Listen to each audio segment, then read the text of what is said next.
Welcome everyone to the daily news analysis of 25 of October 2023। तो आज के important article जितने सारे हैं पहले देख लेते हैं।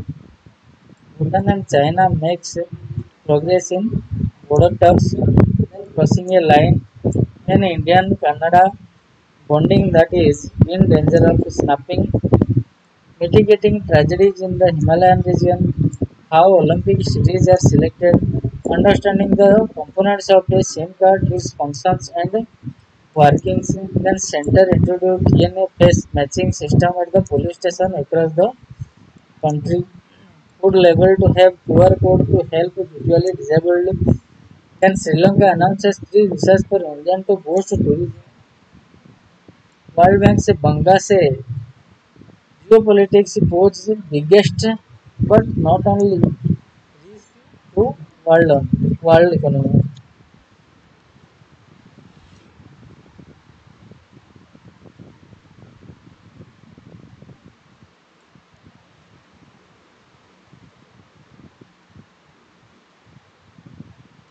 Bhutan and China make progress in border talks.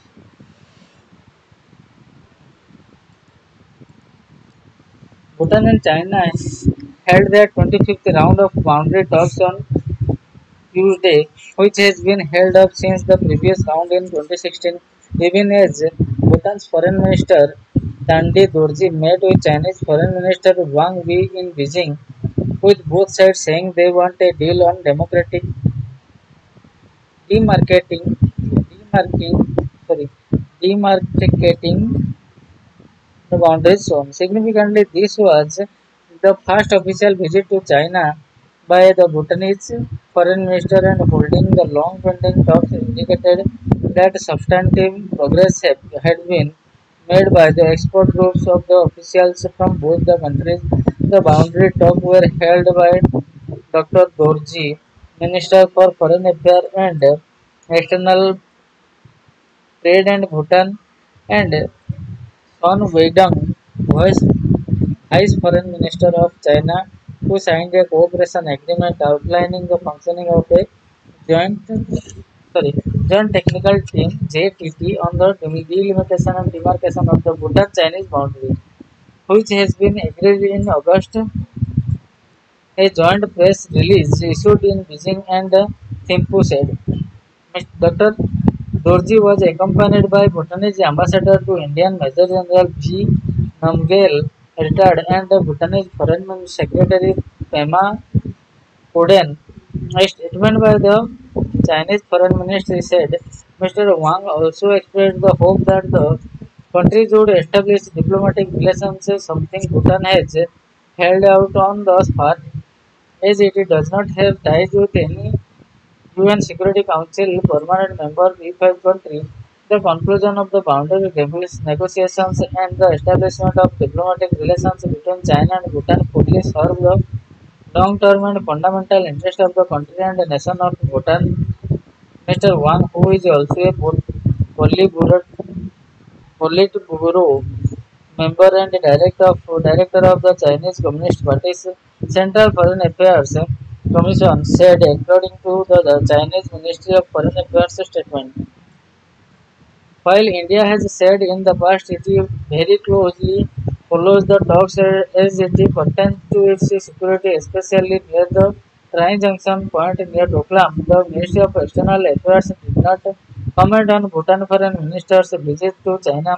The Bhutanese MFA has not issued any separate statement on the meetings, but according to the Chinese MFA's statement, Dr. Dorji concurred with Mr. Wang on the boundary issue in an interview to the Hindu earlier this month. Bhutanese Prime Minister Dr. Lotte Tshering had disclosed that the two countries were inching toward the completion of a three-step roadmap on boundary delineation that includes agreeing to the demarcation of the border in talks on the table, visiting the site along the demarcated line on the ground before finally and formally demarcating the boundary between them. We hope to see a line being drawn this side Bhutan and that side China, which do not have the right now. Dr. Sering told the Hindu when asked about Bhutan's position on opening diplomatic ties with China.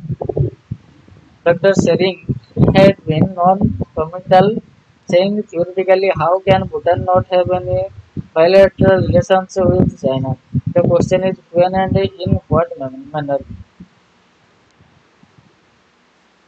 The next day, NCERT material on Chandrayaan draws ire for mixing science with mythology. Reading material suggested by National Council of Education Research and Training on Chandrayaan 3 for school children has drawn the ire of rationalist and educationalist for mixing science with mythology. They also contend that Prime Minister Narendra Modi has been glorified in the reading material instead of India Space Research Organization and the contribution of the scientists. Interestingly, India is referred to as Bharat in every instance in the 17-page script. What is the issue? To create awareness among students of the success of Chandrayaan 3, NCERT prepared a special reading module for school children, and the Union Education Minister Dharmendra Pradhan released it on October 17 in New Delhi in the presence of ISRO Chairman S. Somnath. In the introduction of the material, NCERT exclusively exhaustively quotes the Prime Minister's remark where it is cited as asking, did this scientific achievement have only now? Did not it happen in the past? Did not people in the past think about this? She explains literature tells us that it can be traced back through Vyamanika Shastra, science of aeronautics, which reveals that our country had the known knowledge of flying vehicles in those days. This book has mind-boggling details of construction, working of engines, and the gyroscopic system.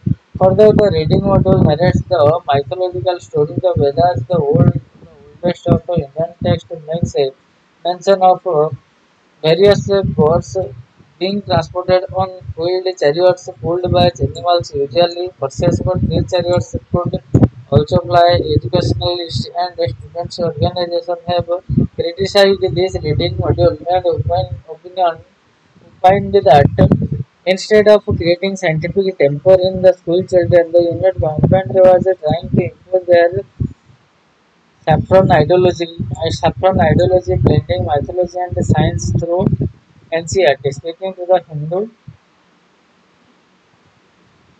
Niranjana Radhya, VP Developmental Educationalist, as in the model Prime Minister referred to Vedas and Manas Ranjan for today's achievement. If Indian Vedas and mythology indeed had a scientific base and technology in the ancient age, why not we refer to that Vimana Shastra and build a spacecraft using that ancient knowledge? We need to move on to the future and propagate a rational and scientific temper, critical thinking.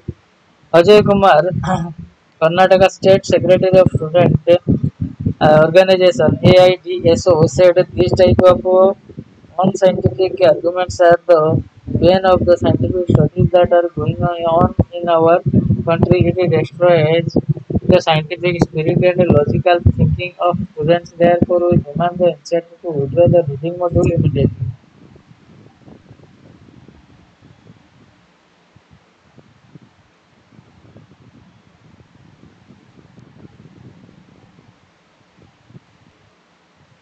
The next is an India-Canada bonding that is in danger of snapping. The current state of Canada-India diplomatic relations has evoked a mountain of uncertainty. The questions are what uncertainty and for whom. India is a prime origin country of immigrants to Canada who have settled there as naturalized citizens, most holding the overseas citizenship of India, a lifetime Indian visa or semi-dual citizenship, as well as permanent resident PRS who range from investors to industrialists and business people, the highly skilled knowledge professional to low and medium skilled service workers. Apart from the settled Indian diaspora, there are temporary visitors who are internationally students, trainees, exchange scholars, tourists, and their families. Thus, a majority of them comprise a substantial share of India's human capital abroad, some of them even costing the country much in terms of large-scale brand. And according to the census of Canada 2021, the country is home to over 1.86 million people of the Indian origin. About 5% of the country's 36.99 million population and 5.8% of the 32 million strong global Indian diaspora, according to Immigration, Refugee and Citizenship Canada data. 2,25,940 or over 40% of 5,49,260 total study permits to international students were issued to Indians in 2022. How are all these immigrants and prospectives only affected by the ongoing diplomatic row with Canada and India curtailing time-bound consular and visa services drastically.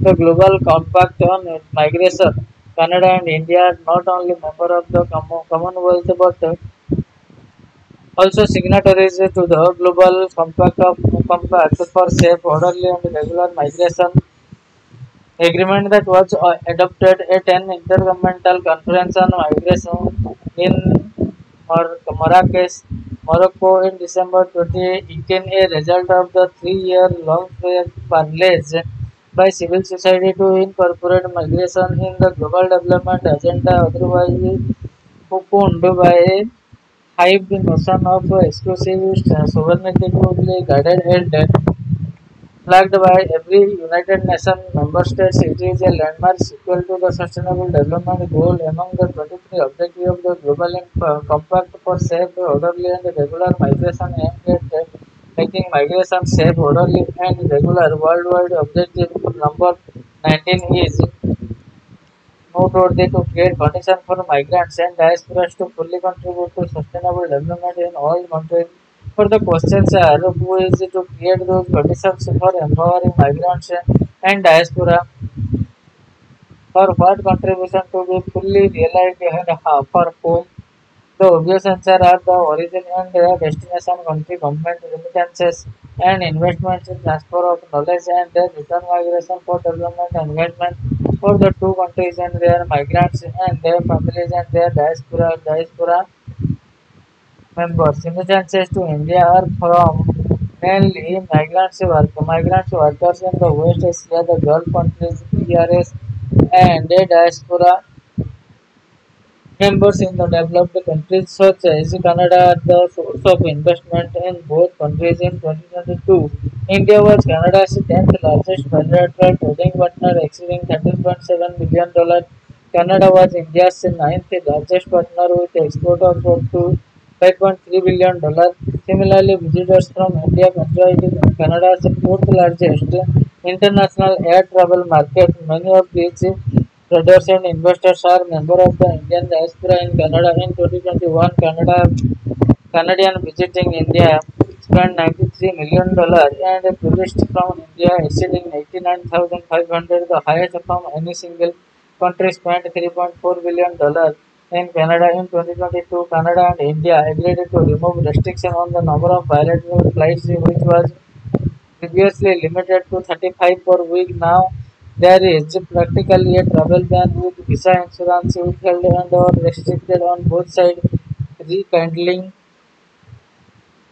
memories of the pile up in visa application and travel plans during the COVID-19 pandemic, subjecting migrants and diaspora to major of uncertainty. Once again, history and an apology. Among the Indian diaspora in Canada, 7,70,000 people are from the six regions. Six of Indian origin dominate the Canadian tapestry of the Indian diaspora, coexisting harmoniously with other religions, primarily Indian Hindus, for over a century, despite of the occasional strains caused by the separatist Khalistani movement gaining some support in Canada.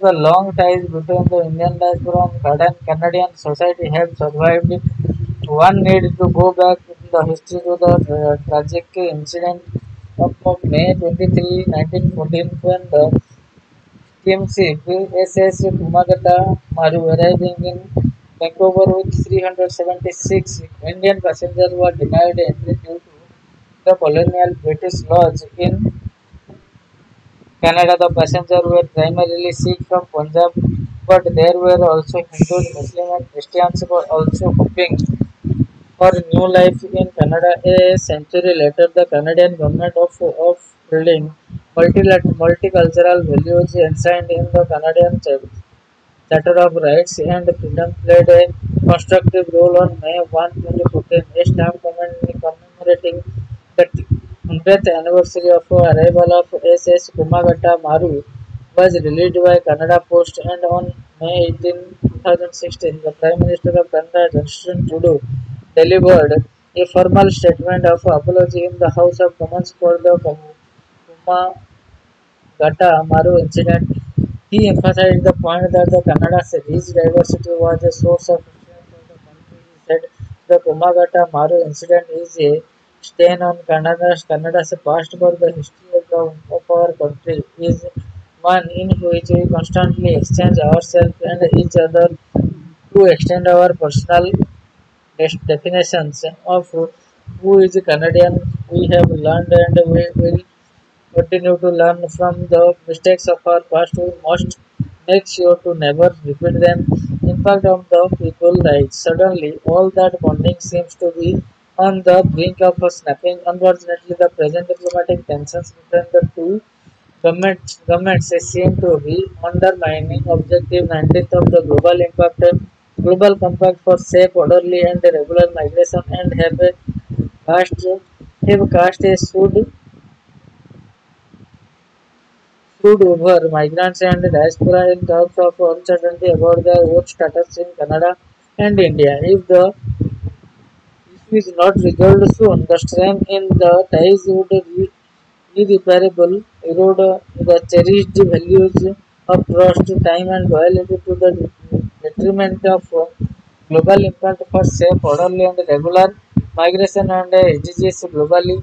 Our first classroom lesson in rational collective choice had taught us that willingness came first, and then ability was to be created to turn a wish or an objective function into reality. Strangely, in the go between India and Canada, the abilities of both nations are already there, but the willingness seems to be on the wane. The driver for the reinstating, reinstating the willingness of the both government would be an unwavering commitment by the each side to regain to the growth to the three individual values of trust, time, and loyalty of their migrants and diaspora, and above all their citizens. Then next, crossing a line. The center has asked all departments to deploy officers to showcase its achievement across the country down to the villages level through a road show titled Viksit Bharat Sankalp Yatra, which will run from November 20 to January 25, 2024. To be sure, the outrage is only about achievement of the last 9 years that corresponds to the two terms of Bharatiya Janata Party that began in 2014. The campaign is conveniently timed for the Lok Sabha election, which is expected in April-May 2024. Joint Secretaries, Director, and Deputy Secretaries will be appointed. Prabharis chariots in the charge for the road show. Separately, the Ministry of Defense is setting up 822 cycle points where citizens can treat themselves with a picture of Prime Minister Narendra Modi. Guidance issued by the Ministry go into great details on how to promote the work of the last 9 years. It has been directed that these selfie points should be set up at prominent locations which have a maximum footfall and the potential of detecting public attention were war memorials, defense museum, railway and metro stations, bus station, airport, mall and marketplaces, schools and colleges, tourist destination and festival gatherings are places where these points are coming up. Opposition parties led by Congress, President Mallikarjun Kharge have called out the government for this present politicization of the bureaucracy and the military. India's constitutional scheme of governance emphasizes the separation of power among the three arms of the state, the executive, judiciary, and the legislature, and also a line of separation between the bureaucracy and the military from the political executives, while both the bureaucracy and the military are strictly under the control of the political executive, they are insulted from partisan politics. In fact, the extensive election process in India has largely retained its credibility because of the bureaucratic impartiality demanded by the system. The military involvement in any kind of domestic politics is considered anathema. Civil and military officials are expected to remain loyal to the government elected by citizens regardless of their personal ideological inclinations. Instant directives or force them into partisan rules in furtherance of the interest of the ruling party. The BJP strategy of the disregarding norms in pursuit of electoral gains has been successful, but the trail of damage it leaves behind will first fester if institutions are undermined. The damage may well be irreversible. It is time the ruling party kept the interest of the nation before itself and practiced what it preaches.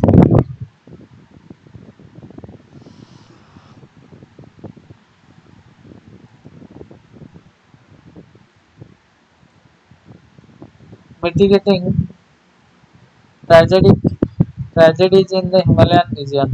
The recent glacier lake outburst flood Gulf in Sikkim wreaked havoc among the Tista River, bringing into focus the magnifying risk of a climate change induced Gulf across the published in Nature this year indicates that 90 million people across 30 countries live in 1089 basins containing the glacial lakes of these 1/6 life within 50 kilometers of glacial lake and 1 kilometer of potential Gulf run out channel in mountains.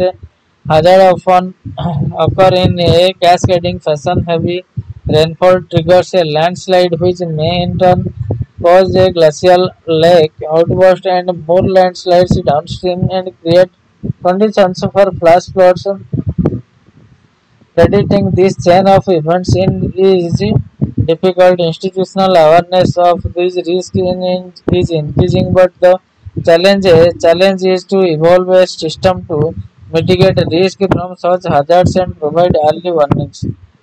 Early warning system. The magnitude of the tragedy that occurred on October 3 at the South Lohanak Glacier Lake in Sikkim is still unfolding. In September, the National Disaster Management Authority had led a multi-agency preparatory mission to the high-altitude South Lohanak and Sakochu glacial lakes and installed solar-powered automated cameras and monitoring equipment which transmitted weather data 250 times a day, while the equipment at South Lohanak ceased the transmission 4 days later and could not revive the equipment and Sakochu continued to transmit data. The expedition was successful in identifying location to install sensors for an end-to-end early warning system during the next mission and in identifying possible mitigation measures for both lakes such as small checks, dams. While the exact combination of the causes of the event is yet to be ascertained, monitoring equipment had reported higher than normal temperature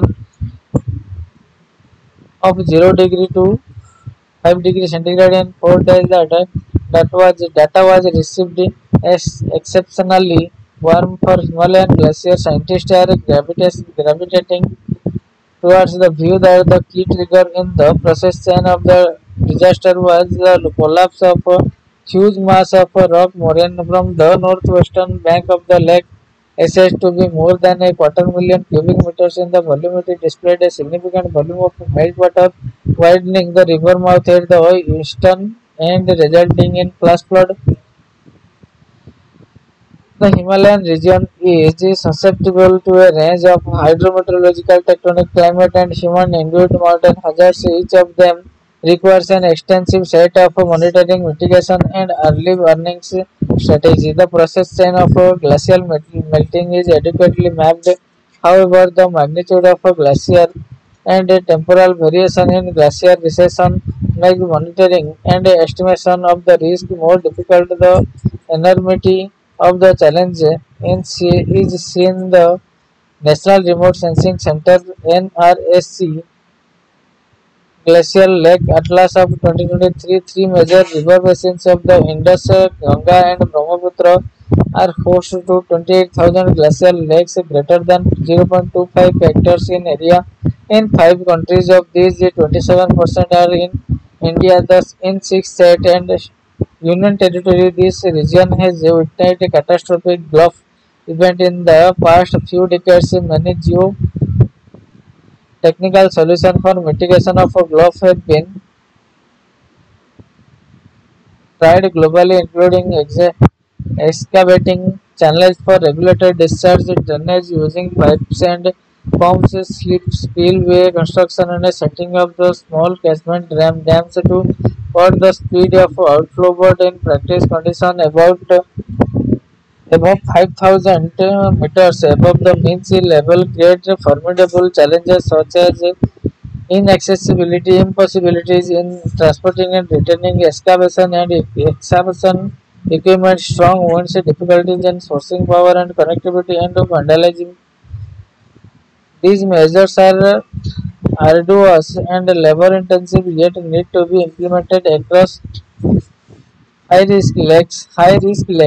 The most significant risk of such a disaster is to downstream hills, communities and authorities who get a very short lead time to respond. They stand to suffer serious damage to life, property, and livelihood. Such events bring permanent challenges.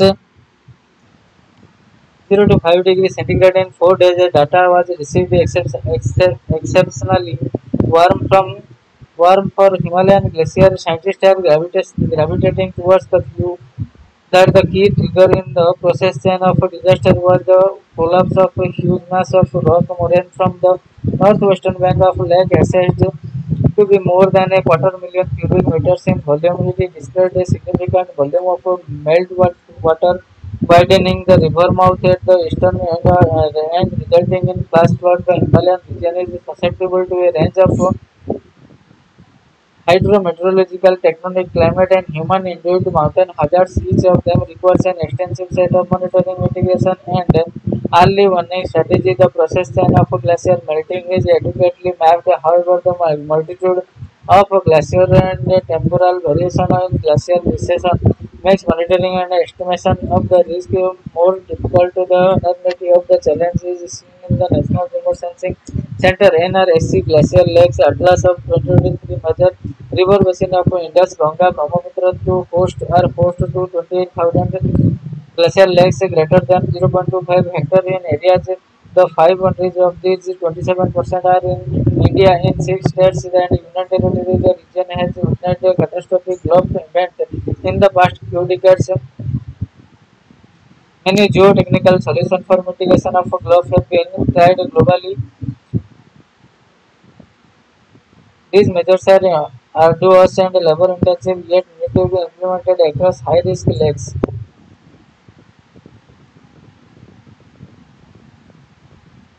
Then next, how Olympic cities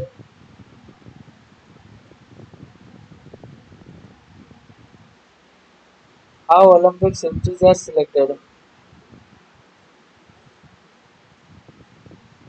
Prime Minister Narendra Modi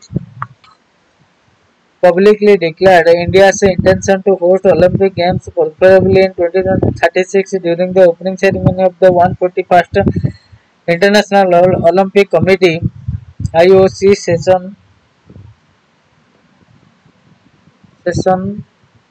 in Mumbai on October 14. He also mentioned India's ambition to host the Youth Olympics in 2029, though the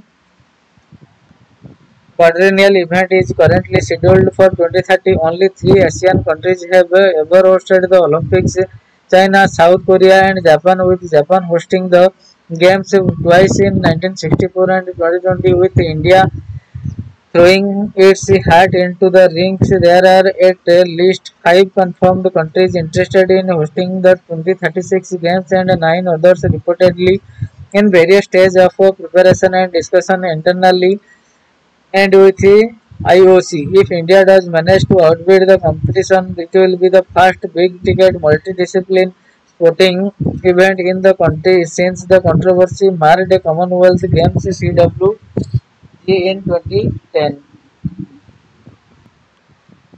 More than a year after the Criminal Procedure Identification Act was passed by Parliament, the centre is all set to roll out DNA and face matching system at 1300 police stations across the country. The provisions of the Act are yet to be implemented entirely on the ground. There are logistic and connectivity issues to officials said. The laws enables police and the central investigation getting agencies to collect, store and analyze physical and biological samples including retina and iris scans of arrested person. The law was passed by Parliament in April 2022 and the rules were notified in September last year.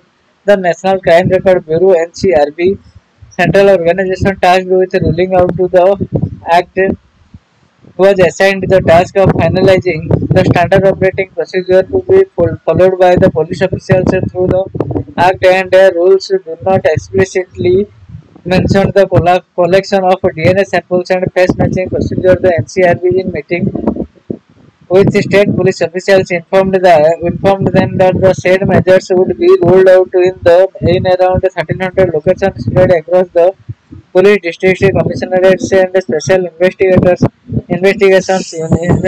unit at the state headquarters. The Union Home Ministry has constituted a domain committee for the successful implementation of the Act with the representatives from the state police, central law enforcement agency, and other key stakeholders. A technical subcommittee for preparing the SOPs for capturing DNA is a measurement has also been constituted. The states have been asked to identify the location and prefer the sites where the measurement collection unit may be established. As suggested by the NCRB, the central body under the Home Ministry will be the repository of the database at the national level. A Delhi police official said they were recording measurements such as thumb and finger impressions and photographs of the accused person according to the old format, and were also using the national automated fingerprint identification system under the NAPIS. Another project maintained and managed by NCRB workstation scanners have been put up at around 1300 police station. It has fingerprint details and a unique 10-digit number of more than 1 crore people accused and convicts across the country. The database is also being integrated with the Criminal Procedure Identification Act. The Act replaced the 100-year-old Identification of Prisoners Act 1920, whose scope was limited to capturing finger impressions, footprints, and photographs of convicted prisoners and a specific category of the arrested and non-convicted persons under the orders of the magistrate. An official said the NCRB has cautioned against the misuse of data bases by ensuring identification and deployment of appropriate safeguards, adding that the only designated officials must have access in the real time. A police official from a northeastern state said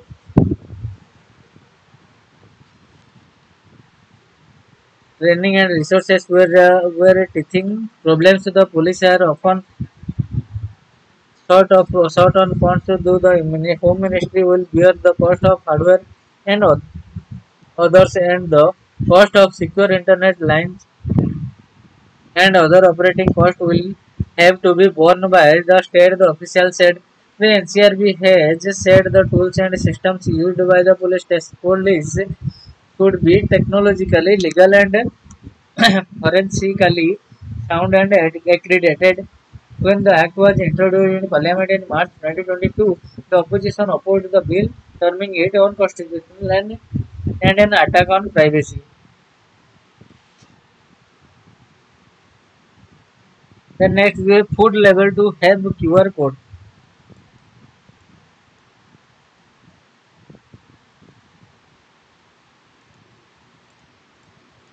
The Food Safety and Standard Authority of India (FSSAI) has recommended the use of quick response QR code on the food products for accessibility by the persons with visual disabilities, stating that this would ensure the access to safe food for all, including those with special needs. In a recent advisory signed by Director Science and Standard Division Amit Sharma, the FSSI said that ensuring inclusive access to the information was fundamental rights of the citizen. It is imperative that food products are labeled in a manner that ensures accessibility to all consumers, including those with the visual impairments. The advisory read the FSSI under its Food Safety and Standard Labeling and Display Regulation 2020 has comprehensively outlined the information to be included in the on the labels of food products. This includes the product names, shelf life, nutrition fact, vegetation, non-vegetation,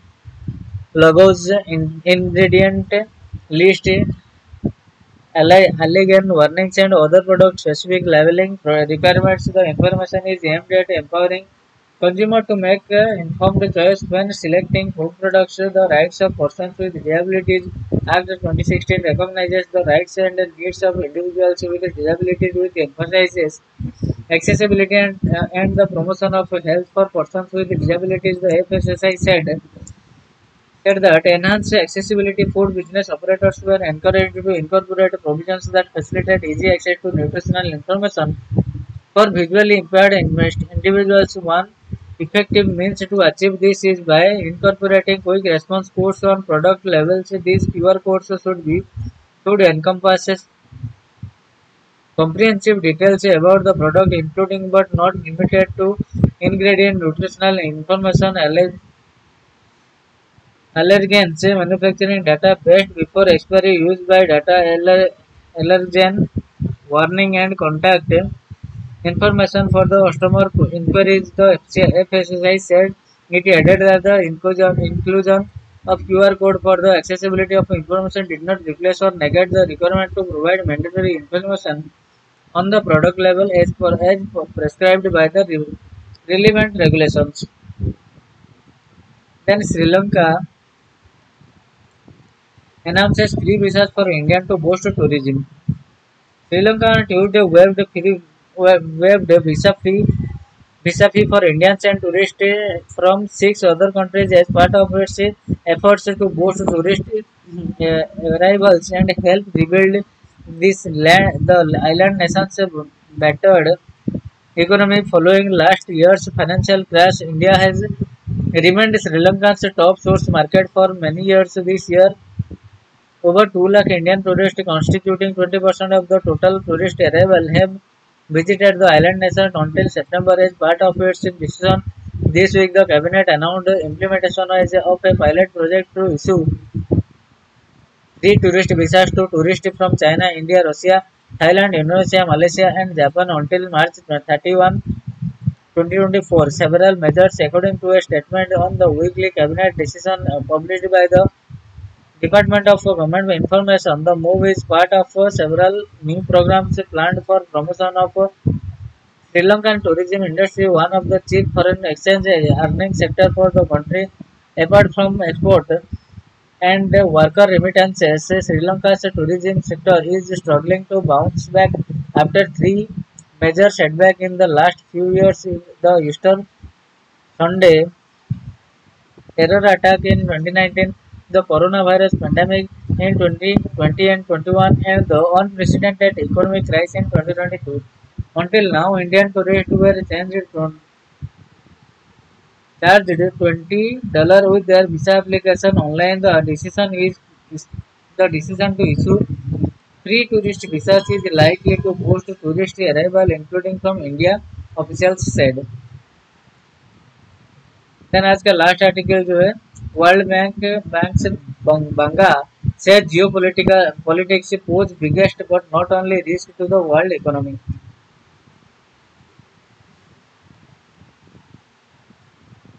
Geopolitical tension highlighted by the Middle East countries conflict pose the biggest threat to the world economy right now, but other risks are also at play. World Bank President Ajay Banga said on Tuesday the US 10 year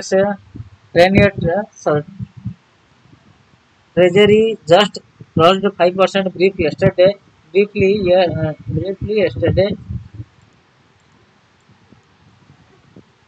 These are areas we have not seen. So yes, that is right. They are lurking in the shadow. Mr. Banga remarked referring to a rise in benchmark for borrowing cost around the world which further threaten an economic slowdown. And then how long before the next pandemic, Mr. Banga wondered during an event at the annual Future Investment Initiative in Riyadh. Ongoing works. There is so much going on in the world and geopolitics in the war that you are seeing and what just happened recently in Israel and Gaza.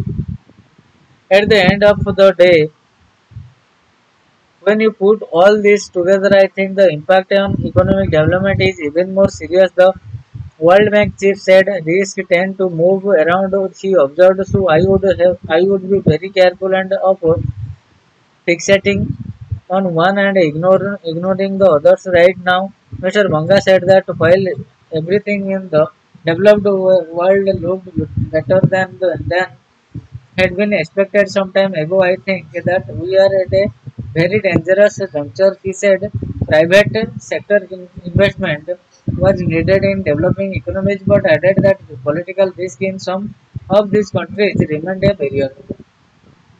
And emerging markets, $1 trillion of dollar is needed for renewable energy in the emerging market. There is not enough money in the government for or even in the multilateral development banks. You need to involve the private sector with their capital, he said, and that is the biggest task we have ahead of us. So friends, this is all for today, and we will meet from tomorrow onwards with new news article from the Hindu newspaper. Till then, thank you all.